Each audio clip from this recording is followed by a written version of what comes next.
Before we start, just a quick reminder to hit that subscribe button. Only 2% are subscribed at 1,000 subscribers. I'll be posting a special video. My mother-in-law grabbed my dad's arm during my vows. I am Jake and I was 29 that day. I watched her fingers hook around his elbow and stay. The officiant kept talking, but my brain just buzzed. It felt like the whole room leaned toward that grip. She did not look at me once while I spoke. Her eyes stayed on my father like he was the groom. Back then I told myself she was just emotional. Now I know that look had nothing to do with us. It was hunger dressed up as support, and nobody called it out. When the ceremony ended, she reached him before my mom did. She wrapped both arms around his neck and pulled close. My mother stopped 3 steps away and pretended to adjust her dress. I saw her jaw tighten before she forced that practiced smile. I was supposed to greet guests. Instead, I watched my parents drift apart. In the receiving line, she skipped me and went straight to him. She held his hands in both of hers and squeezed. She told him he looked incredible, like some movie star aging backwards. My dad laughed once and glanced toward my mom like a question. I laughed too, because calling it weird out loud felt dangerous. During photos, she kept steering the photographer toward my dad and herself. Every time someone suggested a family shot, she asked for one more. One more of us, she insisted with a bright little laugh. She slid right against his side and pressed her shoulder into his arm. My mom stood off to the left, holding her bouquet like a shield. At the head table, she somehow ended up right beside my father. Place cards got shifted while I posed for another picture somewhere. When I sat down, my mom was at the far end. My mother-in-law poured wine into my dad's glass before he asked. Like she was refilling more than a glass every single time. She leaned toward him so often their chairs kept bumping together. She laughed at every joke, even the ones he did not finish. My mom started answering questions with one word, then with none. From the outside, it probably looked like normal wedding chaos and noise. From my seat, it felt like the table was slowly tilting toward her. During the father-son dance, I felt her watching us from the corner. Most people looked at me and my dad, she watched only him. Her mouth was slightly open, like she forgot there were other humans. I kept missing steps because I could feel that stare between us. If you have ever felt watched while pretending to be happy, you know that dizzy feeling. Later, near the cake, she cornered me with a fresh drink in hand. Your father is unreal, I cannot get over him. She did this little tongue swipe over her teeth while staring. I joked that he would be flattered and tried to move away. She caught my wrist and said we should keep him around forever. I remember thinking she was just drunk and starved for attention. I did not want to be the paranoid groom ruining his own reception. So I laughed and shrugged it off and looked away again. That choice sits heavier on me now than any toast from that night. Because while I was busy playing chill host, she was already rewriting my family. Near the end of the night, I saw my parents by the exit. My dad helped my mom with her jacket and leaned close. Behind them, my mother-in-law hovered like somebody waiting for her turn. She touched my father's shoulder and joked that he should stay longer. My mom's smile slipped for half a second and never fully came back. When I replay that day now, I see every tiny warning sign. Back then I saw jokes and nerves and a mother enjoying the party. Writing this now, I know she was auditioning for something much uglier. That audition did not end at my wedding, it started there. I had no idea my own reception was the opening scene of a much darker story. My phone lit up with her name while I brushed my teeth. Late evening, way past normal in-law chatter, and my stomach clenched. I watched it ring out once, then again, then stop. Before I could breathe, a text popped up under the missed call. I need your father's number right now, followed by 3 dots. I stared at that message like it might explode. There was no greeting, no explanation, just urgency and his mention. You know that tiny alarm in your head that you mute? I muted it because I did not want to be the crazy son. I wrote back that I would ask him first, buying myself time. She answered before I could even open my contacts. Come on, I just want to send some pictures. My face got hot because my brain remembered her at the reception. I typed that I would still check with him, then hit send. Another bubble appeared, longer this time, like she was pushing. Do you not trust me? I am family now, relax. That line hit like a slap because it flipped the script. Suddenly I was the one being weird, not the one careful. That is how she works, I see that clearly now. Back then I sighed, copied his number, and handed her a door. I told myself I was being fair and naive. I even walked into the living room and showed my wife. Your mom wants my dad's contact, I said, keeping it light. She shrugged, took a sip of water, asked what for. When I mentioned photos, she rolled her eyes and smiled. She loves sending people albums, it is her thing, she said. Then she leaned back and turned up the show we were watching. That was the first time I let my wife's comfort override mine. I swallowed my doubt and pretended to agree with her calm. Inside, something small curled up and waited for proof. The proof arrived faster than I guessed, which still surprises me. My father called the next night right as we finished dinner. His voice came through tight, like he was clenching his jaw. Your in-law just messaged me, he started without any greeting. The way he used in-law instead of her name told me plenty. He explained that she had sent 10 photos in a row. Not of the ceremony, not of the party, just close frames. She zoomed in on his face, on them standing together, on his smile. Then she wrote that he photographed very well for a man his age. He laughed while telling me, but it sounded thin and forced. Is this just her? He asked, voice dropping a little. She keeps calling me handsome, I barely know what to answer. I walked to the window and pressed my forehead against the glass. I told him she was dramatic, attention-hungry, and mostly harmless. I heard myself and hated how much I wanted that to be true. He admitted he had replied with a polite thank you earlier. Nothing flirty, just something neutral, at least that is how he framed it. Even now, I am not sure if that was the full truth. He cleared his throat and said he would ignore any extra comments. He asked if that sounded right, like he needed permission to pull back. I told him to keep everything in writing and not delete. Those words came out of me before I thought them through. It shocked both of us how serious I suddenly sounded. I laughed after, tried to soften it, claimed I was just cautious. He agreed anyway, and that one instinct saved us later. My wife listened from the doorway, arms folded, eyebrows drawn. When I hung up, she asked if something was wrong with my parents. I told her it was about her mother texting my father compliments. She frowned, almost offended, like I had insulted a relative personally. She just loves flirting, she said, then turned the criticism toward me.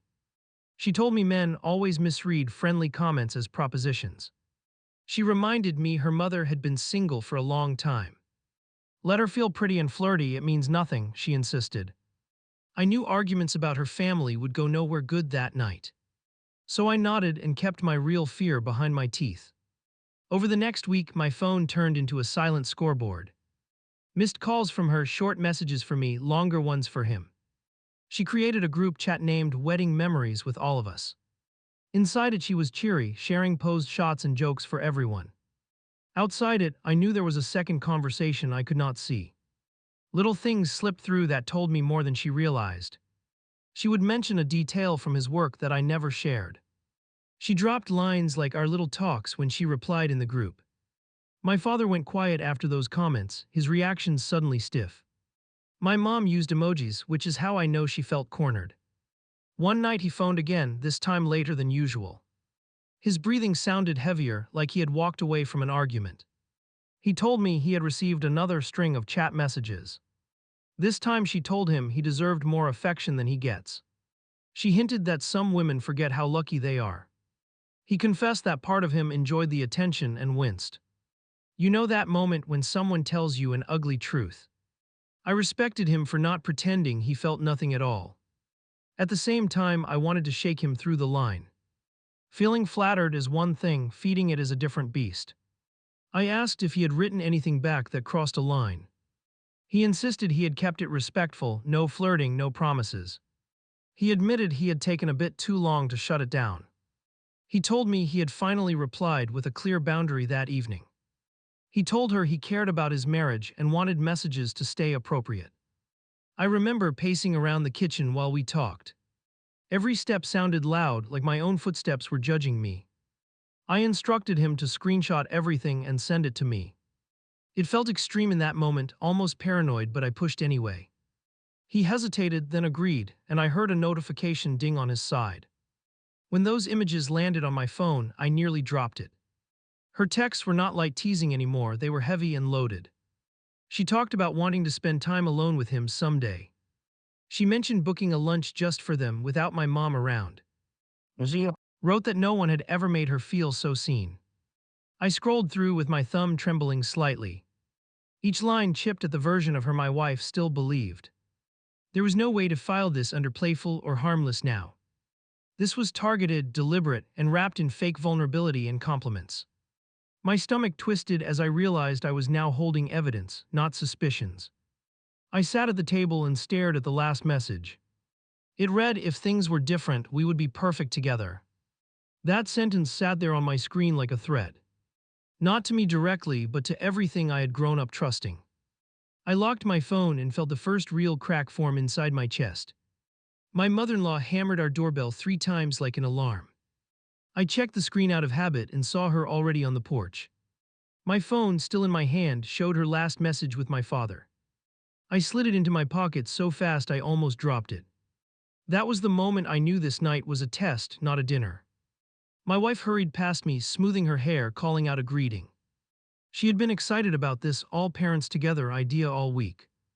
I had suggested we postpone once, blaming work, and got that look. You know, the one where your partner wonders if you hate their family. So I swallowed my nerves and twisted the deadbolt open anyway. My mother-in-law breezed inside and went straight to scanning the room. "Your folks on the way?" she asked, unzipping her jacket halfway. Her eyes did not land on us for more than a second. She floated around, checking chairs, glancing toward the hallway and table. It was like she was mapping out angles in her head. She tugged one chair back, then another, speaking more to herself. "He will probably like this side, better view from here." She turned to me with a quick grin that did not reach anything. "You want your parents to feel comfortable, right?" she asked lightly. I pretended I did not hear the way she said "your parents." I tried to plant myself in the doorway like a barrier. She slipped around me easily, humming, adjusting nothing that mattered. Every move circled the same invisible target I wished did not exist. If you have ever watched someone set up a game you never agreed to play, you know that crawling feeling. I felt like I was handing her the pieces.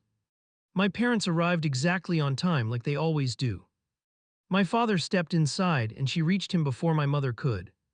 She wrapped both arms around him, laughed right in his face. My mother stopped beside me and dug her nails into my sleeve. I smelled panic off her more than any perfume on the other side. "Look at this handsome guest," my mother-in-law sang, squeezing his shoulder. My father glanced toward my mom, then toward me, then back. He gave a tight half smile and tried to step away from her grip. She held on just a heartbeat longer than polite, then released. The whole welcome felt like a dare disguised as enthusiasm. We moved toward the dining area and she rushed ahead again. "Oh wait, I planned the seats," she chirped, waving her hand. She pointed my father to the chair beside hers like it was reserved. My mother opened her mouth, then closed it, then forced a nod. I watched my father hesitate for 1 second that stretched forever. I could have stepped in right there and rearranged everything. I had 1,000 excuses ready, all thin but available. Instead, I stood frozen and told myself not to dramatize things. I watched my mother sit 2 spots away and unfold her napkin slowly. Coward is a hard word, but that is exactly what I felt. Conversation started with the usual surface topics and practice jokes.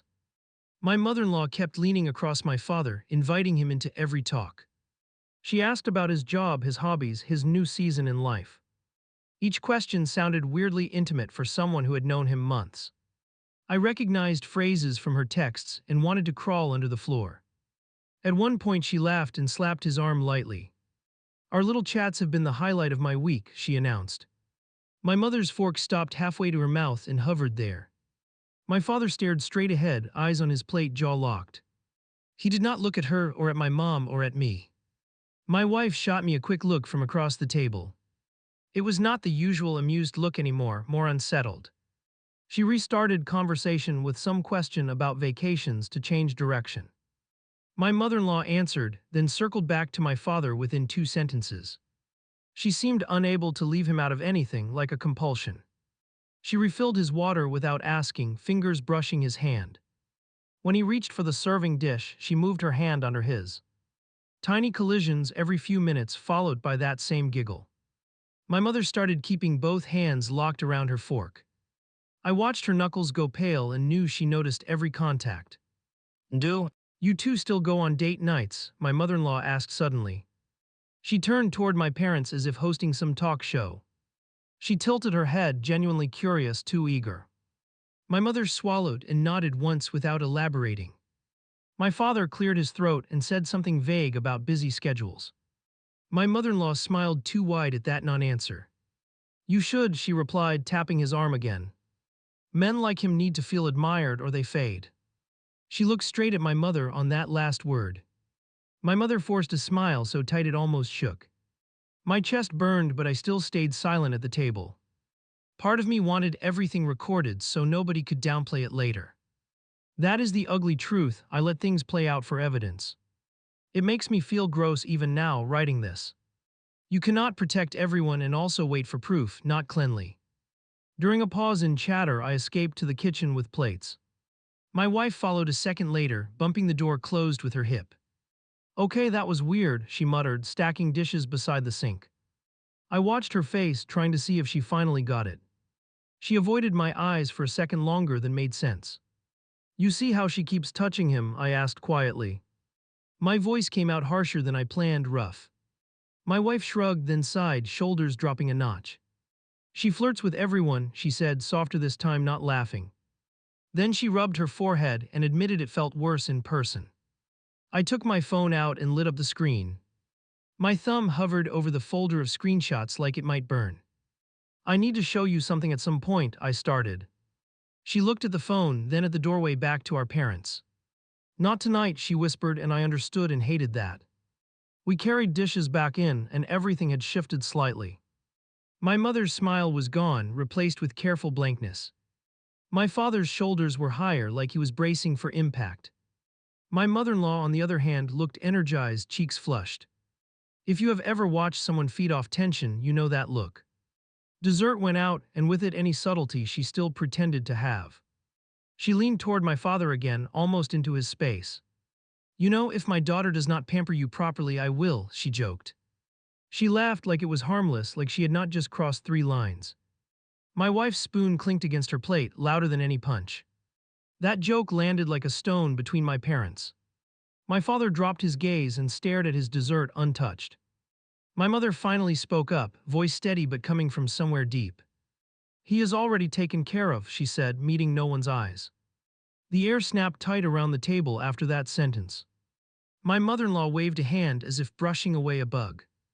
Oh, I am only teasing, she replied, forcing another laugh. She turned directly to my mother and held her gaze. You know I adore your husband, he reminds me of what men used to be. My mother set her spoon down with a small, deliberate click. The rest of the meal crawled by in strange, slow motion. People talked, but every sentence seemed to slide around the real issue. I caught my father watching the clock on the wall twice. My wife joined random topics just to keep words filling the space. I counted each time my mother-in-law found a reason to lean toward him. When we finally wrapped up, my parents stood to leave early. My father thanked my wife, then came to hug me. His arms felt rigid, like he was afraid of every move. Behind him, my mother-in-law stepped closer, ready for her goodbye. My mother moved in between them so smoothly it stunned me. I will walk out with you too, she announced, grabbing her purse. My mother-in-law froze for half a second, then adjusted. Let me grab my jacket, I want another hug from our favorite guest. She rushed toward the hallway, brushing past my father in the process. My mother watched that contact like a hawk seeing movement in grass. In the entryway chaos, I pulled my father aside for a moment. You okay? I asked, keeping my voice low and steady. He nodded once, eyes tired, mouth in a straight line. She is not stopping, he murmured, not quite looking at me. I knew he meant more than tonight, but we had no time. Outside, the night felt too quiet after all that noise. We walked them to their car while my mother-in-law lingered at the doorway. My wife stayed near her, arms crossed, face unreadable for once. My parents reached the curb and my mother turned around to me. Her expression was calm, but her eyes looked like they had made a decision. Tell me the truth, she said, voice low, keys in her hand. Has she been messaging him behind my back? No joking tone, no shrug, nothing to hide behind this time. The question landed right where I had been hiding everything. I opened my mouth and for once the lie did not go. Me out. I need the truth, my mother repeated, keys digging into her palm. My mouth moved before my fear caught up. Yes, I answered, and my own voice sounded like it belonged to someone else. Behind her, my father shifted his weight on the driveway. In that second, I knew we had crossed a line we could not uncross. Her eyes flicked from me to him so fast it almost hurt. How much, she asked, no emotion on her face at all. No shouting, no tears, just that flat demand that scares you more. I swallowed and reached for my pocket, fingers clumsy on my phone. My father let out a short breath that sounded like defeat. Not here, I muttered, glancing back at the doorway where my wife stood. My mother-in-law hovered a few steps behind her, pretending not to listen. My mother stepped closer until she was right in front of me. Either I hear it now or I go home alone, she said. That word alone made my father take 2 quick steps toward us. I unlocked my phone and opened the folder I had avoided all day. The screen lit up with her messages, lined up in a neat column. My thumb froze over the first long paragraph she had sent him. I turned the phone so my mother could see, hand shaking slightly. My father looked away like he already knew which part would break her. She read the first few lines out loud under her breath. The affectionate nicknames, the hints about meeting without anyone else. Her lips pressed together so hard the color drained from them. She scrolled down on her own before I could warn her. Every swipe of her thumb felt like another punch landing somewhere. How long has this been going on, she asked, eyes still on the screen. My father opened his mouth, then closed it, then forced the words out. Couple of weeks, he answered, rubbing the back of his neck. My mother looked up at him with something beyond anger. You did not tell me once, she said, voice almost quiet. Behind us, my mother-in-law called out something about dessert. It sounded cheerful, like a noise from another planet. My wife half turned toward the sound, then stayed where she was. She watched my mother with this trapped look I had never seen before. Nobody answered the offer from the doorway, and the silence said plenty. I told her to stop, my father added, taking a small step closer. That part is in there too, keep going. My mother held the phone tighter and went further down the thread. She reached the line about them being perfect together and stopped. Her shoulders trembled once, then went still in a way that scared me. She handed the phone back carefully like it was radioactive. Do you have copies, she asked, eyes on me again. I nodded, my throat too tight for a full sentence. Good, she replied, staring past us toward my front door. Because this conversation is not staying in your driveway. On the steps, my mother-in-law shifted, sensing something had changed. Everything okay out there, she called, trying to sound casual. My wife answered before I could, forcing brightness into her tone. We are just wrapping up, she shouted, clutching her elbows. I could hear the strain in her voice as clearly as my own heartbeat. My mother turned to my father and jerked her head toward their car. We are going home, she told him, already moving toward the street. He hesitated, looking at me like he wanted instructions. That was a weird moment, my parent waiting for his child to lead. I nodded once and he followed her without another word. My wife came down the path as my parents pulled away. What did you tell them, she asked, arms wrapped tight around herself. I showed her the dark screen of my phone, then locked it again. That there is more going on than flirting, I answered, voice rough. She flinched like the word itself stung, then stared back at the doorway. Inside, my mother-in-law had started picking up dishes with loud clatter. She talked to herself about leftovers, making sure we could hear. It sounded like she was trying to drag us back into normal. No one moved to help her, and that was its own statement. For the first time, I watched my wife hesitate before stepping toward her mother. We need to go over everything, I told my wife once we were alone. Not tonight, she replied, pinching the bridge of her nose. Her voice shook, then leveled out with effort. If I see screenshots right now, I might explode on her. I believed her, and part of me wanted that explosion, but not yet. That night my phone buzzed twice after midnight while we lay awake. First my father, then my mother, both wanting the same thing. Send all of it, my mother's text read, no extra words. I sat up and forwarded the entire conversation thread in one go. My wife watched the screen glow and pulled the blanket up to her chin. You are really sending everything, she whispered, eyes wide. That means we cannot pretend this is harmless anymore. I almost laughed at the word harmless, but nothing about this felt funny. It stopped being harmless the moment she dragged him into secrets, I answered. She stared at the ceiling like it might offer a better timeline than ours. My father called early the next morning, voice worn out already. "We read them," he said, clearing his throat hard. In the background, I could hear my mother moving around the room. "We need you to come over today," he continued, leaving no space. The way he said need told me how bad the night had been. When we arrived, my mother had my phone messages open on her laptop. She had zoomed in on every line like she was studying a document. Her hair was pulled back roughly and her eyes looked raw. She clicked through each piece with stiff, controlled motions. It felt like watching someone press on a bruise on purpose. She kept chasing him even after he asked her to stop, my mother said. She tapped the screen where his boundary message sat. She turned it into a tragic story about herself right after.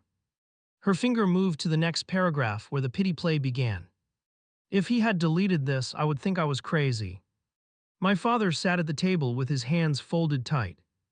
"I should have told you the first time she crossed a line," he said.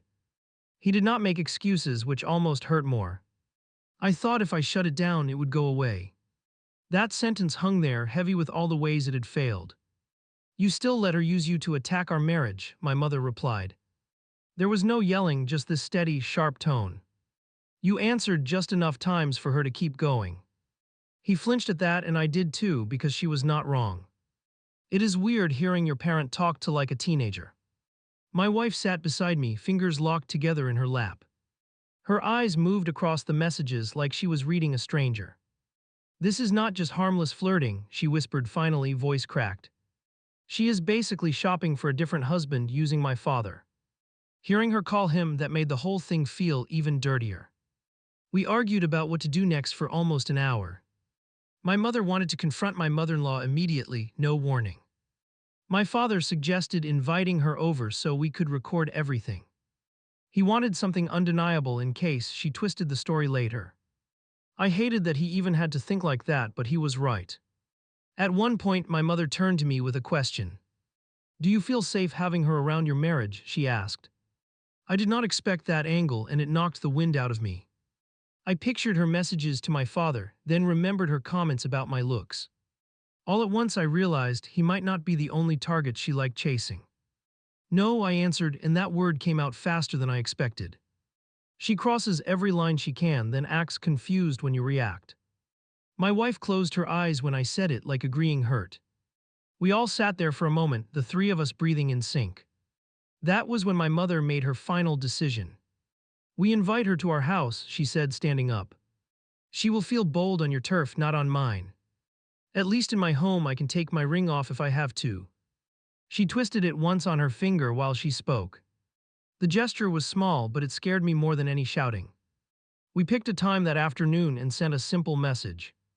"Can you come by later? We need to talk," my mother wrote.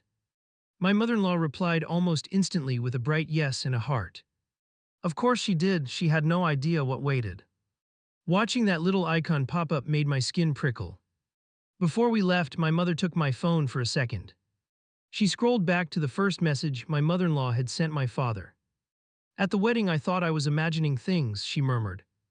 "Reading this, I can see I was not crazy, just inconvenient." That word stuck with me because that was exactly how my mother-in-law treated her.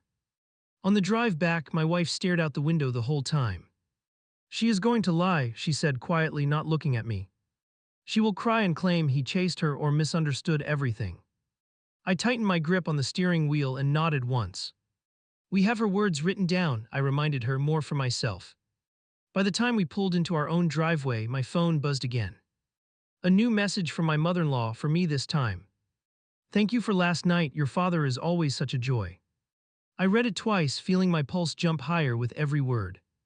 That was the moment I knew the talk at my parents' place would not just be tense, it would be war. My mother-in-law walked into my parents' house like it was hers. She pushed the door wider without waiting, breeze of perfume and attitude.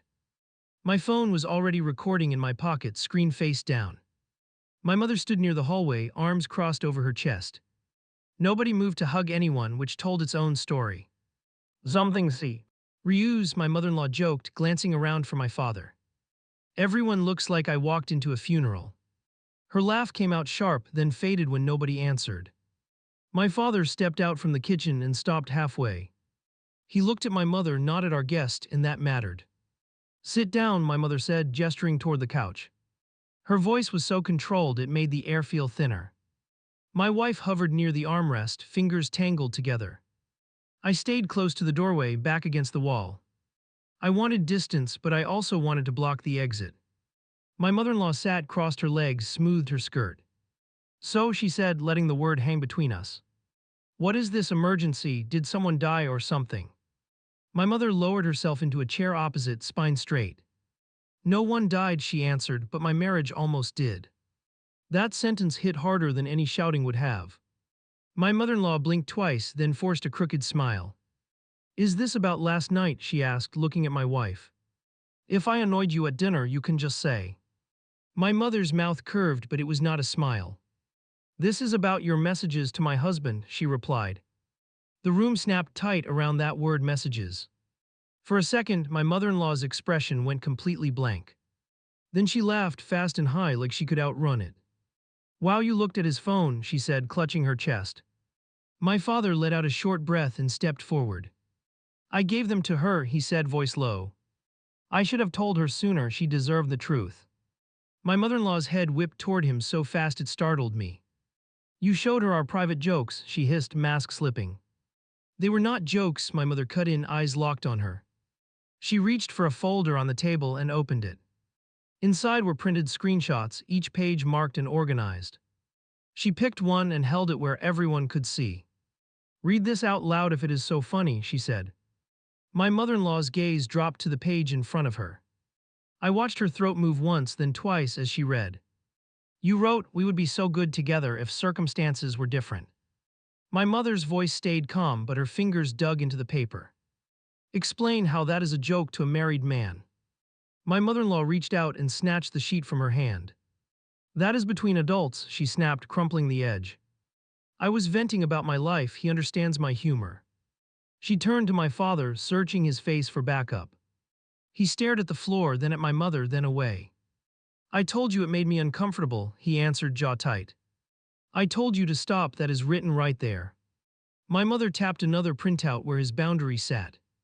My mother-in-law's lips twisted, like she had bitten into something bitter. Oh please, you enjoyed it, she said, flicking her hand at him. That line made my mother stand up so fast her chair scraped. She leaned forward, hands braced on the table between them. So now you are blaming him for your behavior, she asked. You chased my husband and now you want him to carry it. Her voice shook once, then stabilized like it hit steel. My wife flinched at the word chased and looked at her mother. Is that what happened, she asked, eyes shining but steady. Because from these texts it sure looks one-sided. She gestured toward the stack of pages, then toward my father. My mother-in-law scoffed and rolled her eyes like we were children. You have no idea what your father really wrote, she replied. He flirted too, he liked having my attention. Her hand flew out toward the folder, trying to grab more. My mother put her palm down on top of it first. Everything he wrote is here, she said, not moving. My father finally lifted his head and looked at my mother-in-law. I should have blocked your number the first night, he said. I answered politely when I should have cut contact completely. He clenched his hands together, knuckles pressed tight. That is on me, but your messages went far past friendly. My mother-in-law laughed again, but there was no humor left. You are both so dramatic, she muttered, shaking her head. I was lonely, I complimented him, that is all. She turned to my mother and pointed at her ring. Maybe if you treated him better, he would not need reassurance elsewhere. The silence after that was brutal. My mother straightened, fingers brushing her ring once, then dropping. Do not ever talk about my marriage like you are doing me a favor, she answered. You tried to pull my husband into your mess, using my son's wedding as an opening. That last part made my mother-in-law flinch just for a second. I stepped forward then because that wedding detail dragged me in. You wrapped yourself around him while we were taking pictures, I said. You asked me for his number 2 days later, remember? My mother-in-law snapped her head in my direction, eyes narrowed. You are reading into everything, she shot back, voice rising. You wrote that you wanted to meet him alone, I continued. You asked him not to tell anyone about those talks. I pulled my phone out, screen already open to the thread. I read one of her lines out loud, word for word. Her face drained at the sound of her own phrases in my voice. "Give me that," she barked, reaching out for the phone. I pulled my hand back to my chest and held it there. My wife stepped between us, one arm out like a barrier. "Do not lunge at my husband in my parents' house," she said. Her voice was quiet, which made it hit even harder. My mother-in-law stared at her daughter like she had grown horns. "You are really taking their side over your own mother," she demanded. My wife's eyes filled, but she did not look away. "I am taking the side of basic respect," she answered. "And you are on the opposite end of that right now." My father moved toward my mother then, maybe without realizing it. He stood slightly behind her shoulder, not beside our guest. That placement would not mean much to a stranger, but it did to us. My mother noticed and relaxed her shoulders a fraction. It was the first time all day she had looked less alone. My mother-in-law saw it too and pounced on it. "Look at him hiding behind you," she sneered, pointing. "He loved my compliments, he just does not want to admit it." My father inhaled sharply, then took one step forward on his own. "I am not hiding," he replied, eyes locked on hers. "I did like feeling noticed again, and that is embarrassing," he continued. "It has nothing to do with wanting you, not even close." He glanced at my mother, pain all over his face. "I hurt my wife by not telling her sooner, not by loving you." That blunt sentence seemed to knock the wind out of the room. My mother-in-law's chin trembled and she went for a new tactic. "I have been struggling," she whispered, wiping at her eyes. "I drink too much sometimes, I get carried away online." She pressed a hand to her chest and looked around the circle. "I never meant to break up a family, I was just desperate." For a tiny second, I saw my wife wobble at that. She had grown up with those tears, those fragile sounds. You know that thing where your body wants to comfort before your brain catches up. Then my mother spoke again and that window shut. "Desperation does not type out we would be perfect together," she said. My mother-in-law sniffed and looked right at my father again. "Tell them you knew I was kidding," she pleaded. "Tell them you never once felt harassed by me." His shoulders drooped but his face stayed firm. "I was uncomfortable," he answered, "and you kept going." "You do not get to rewrite this," my mother added, voice iron. "Not in my living room, not with my son watching." She picked up the folder and held it against her chest. "These are the receipts, your excuses do not erase them." My mother-in-law's cheeks flushed, anger climbing over the fake remorse. "So what now?" she spat, eyes darting between us. "You all want me to crawl on the floor and beg." She looked at my wife again, eyes bright and sharp. "Do you really want me out of your life over some texts?" My wife swallowed, then nodded once, slow and deliberate. "I want you out of his inbox forever," my wife answered. "I want you nowhere near his privacy or their marriage." She gestured toward my parents without breaking eye contact. "If you cannot manage that, then yes, distance sounds better." My mother-in-law stared at her daughter like she did not recognize her. My father stepped closer to the table and laid his phone down. "I already blocked your number last night," he said. "I should have done it the first week, but it is done now." He looked at my mother, waiting, almost asking for instruction. She nodded once and he exhaled like he had been underwater. My mother turned to my mother-in-law one final time. "Here is what is going to happen," she said, voice calm. "You will not contact my husband again in any format. If you need to reach this family, you go through your daughter. And I will not be present anywhere you are invited, at least for now." The "at least for now" sounded thin even to me. My mother-in-law's mouth fell open, then closed with a snap. "You are tearing this family apart over your insecurity," she accused. "You should be grateful someone else still finds your husband attractive." My mother's head tilted slightly, almost curious at the audacity. "I am grateful he did not throw away our history for flattery," she replied. "And I am grateful to finally see who you really are." Then she stepped back, signaling the conversation was over. "Please leave my home," she added, not raising her voice. That simple sentence hit harder than any insult could have. My mother-in-law stood up so fast the chair shifted behind her. She grabbed her bag, movements sharp and jerky. At the doorway she paused and turned toward me. "You will regret choosing her version of events," she muttered. "One day you will see how bored your father really is." I did not answer, I just held the door open wider. My wife stood beside me, shoulders squared for the hit. My mother-in-law stepped past us, brushing her shoulder against my wife's. Enjoy your perfect little marriages while they last, she threw over her shoulder. The door clicked shut behind her and the house seemed to exhale. For a few seconds nobody made a sound. My father sank onto the couch and covered his face. My mother leaned against the wall, finally letting her hands shake. My wife walked to the hallway and just stared at the floor. I stood in the middle of the room, feeling like I had just watched something burn down. I am so sorry, my father whispered, voice muffled. He dropped his hands and looked straight at my mother. I should have protected us from this months ago. She studied his face for a long beat, eyes wet but clear. I am not sure how we fix this, she answered, but at least we are done pretending. On the drive home, my wife kept wiping her cheeks with her sleeve. She never talks to me like that, she said, staring ahead. It is like she became a different person in there. I shook my head because to me it felt reversed. No, I told her quietly, I think that was the real one. She knocked on our door 3 months after that showdown. 3 short hits, then a pause, then another 2 like a code. My wife and I froze on the couch and looked at each other. We both knew exactly who knocked before checking the peephole. My wife stood first, then stopped halfway to the door.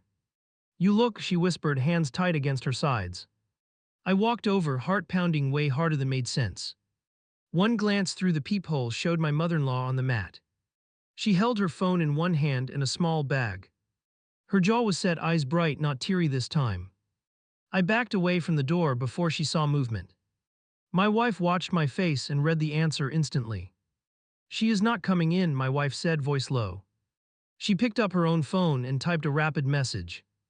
Leave whatever you brought and go, we are not talking today. We heard the buzz on the other side almost right away. My mother-in-law checked her screen, rolled her eyes and typed. My wife's phone lit again, lighting up her whole expression. She says we are being cruel and you are brainwashed, she muttered. I felt a weird mix of anger and relief seeing the pattern so clearly. We did not open the door and that felt awful. I grew up being told you always greet family face to face. Instead, I watched my mother-in-law set the bag down sharply. She snapped a quick photo of our door, then walked off with stiff steps. Inside the bag she had left a framed picture from our wedding. Everyone in the shot laughed, all smiles and perfect angles. On the back she had written a short line in careful handwriting. Families should stay together no matter what others say. My wife read it twice, then turned the frame face down. That visit kicked off a new phase I had not expected. She stopped chasing my father directly and started working around him. Little messages to my wife, guilt-soaked and dramatic, popped up often. Long paragraphs about being abandoned, about ungrateful children, about loyalty. Sometimes my wife showed them to me, sometimes she did not. I could always tell when she had read one without telling me. Her shoulders would tighten and she would grow quiet for hours. I understood she was stuck between the woman who raised her and the woman in those screenshots. I pushed once and only once, and I still remember it. Forward everything she sends about my parents, I asked one evening. My wife stared at me, cheeks flushed, eyes shiny. If I do that, I really lose her, she whispered. And here is the ugly part, the part I do not like admitting. A small, selfish part of me wanted her to cut contact immediately. Because then I would not have to see that woman at all. But I also knew I was asking my wife to burn her own bridge. We took it day by day instead, which sounds boring but wasn't. My wife started answering with plain sentences, no warm emojis, no extra words. Please talk to a professional, not to my husband's father again, she wrote once. My mother-in-law responded with 3 pages about betrayal and favorite children. While that drama ran on one track, my parents moved on another. My mother invited me to join their first counseling session one week. I sat in the corner while they spoke to a neutral stranger. Hearing my father describe how he liked feeling noticed hurt more than I expected. He did not try to glamorize anything, which helped and also stung. I liked feeling attractive again, and I hate that I liked it, he confessed. My mother listened with tears sliding down but never interrupted him. She told the counselor she felt discarded, not because of cheating but because of secrecy. At one point the therapist turned to me and asked a question. What was the hardest part for you in all this, she asked. I stared at the floor and tried to sort through everything. The moment I realized I had noticed the signs and kept quiet, I answered. That admission sat heavy in the room for a long minute. My mother reached for my hand and squeezed without speaking. My father wiped his face and shook his head slowly. I felt ashamed and relieved at the same time, which is a weird mix. Holidays were the next minefield, of course they were.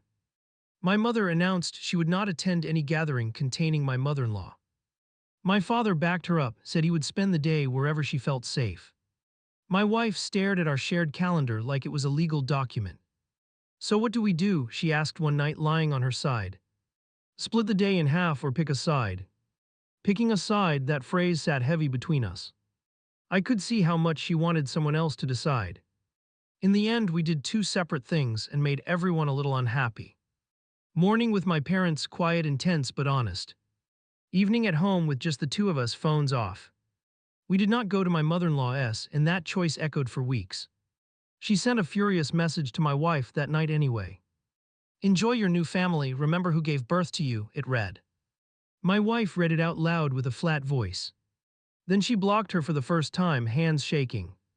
The block did not last forever, but it mattered. My wife cried in the bathroom with the water running. I stood outside the door, feeling useless and guilty and angry. You cannot fix someone else's parent, you can only decide your distance. Meanwhile, my relationship with my parents shifted into something less polished. My father started calling to talk about normal things again. Sports, random news, tiny annoyances, nothing heavy most days. Every once in a while he would slip and ask if I still respected him. The first time he asked that, I almost laughed from shock. Of course I respect you, I answered, pacing the kitchen. I am disappointed in some choices, but you are still my dad. Telling him both things in one breath felt strangely freeing. My mother and I also had our own reckoning. She apologized once for thinking I had overreacted about her behavior at my wedding. Back then I thought you wanted drama, she admitted quietly. Now I wish I had trusted your discomfort instead of burying my own. That hit me harder than any insult my mother-in-law ever threw. It forced me to look at how often I overruled my gut.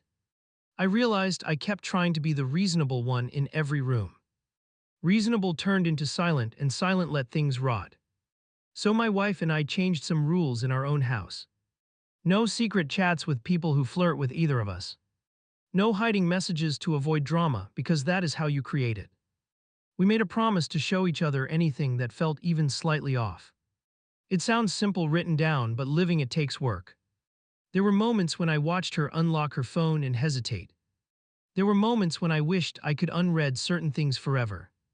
But every time we chose openness, the floor under us felt a little steadier. My mother-in-law eventually tried one last angle that almost hooked me. She sent an email, long and carefully constructed, instead of a text. She painted herself as a confused woman who mixed up affection and loneliness. She insisted my father had led her on with mixed signals and kind words. She finished the message with a twisted request. Please help your wife understand I never meant harm, she wrote. I miss my daughter and I miss you, you were like a son. Reading that last line made my skin crawl for reasons I still cannot fully explain. For the first time, I did not reply with anything at all. I forwarded the email to my parents, then to my wife, no commentary. My wife read it, closed her laptop, and went for a walk. My mother answered with a single sentence which I still have saved. She misses control, not family, my mother wrote back. 4 words, nothing more, and somehow that nailed it. I stared at that line for a long time, realizing how true it felt. Once I saw it framed that way, the whole situation looked different. Now, a while later, things are quieter but not magically healed. My parents still go to their sessions and argue less at home. My wife is in low contact with her mother, not zero, not close. They exchange short updates, nothing deep, nothing with hooks for my father. As for me, I do not look at wedding photos the same. Whenever I see my mother-in-law in the background near my father, I flinch. Not because I think something happened physically, I know it did not. But because I see age. How close we came to losing trust over ego.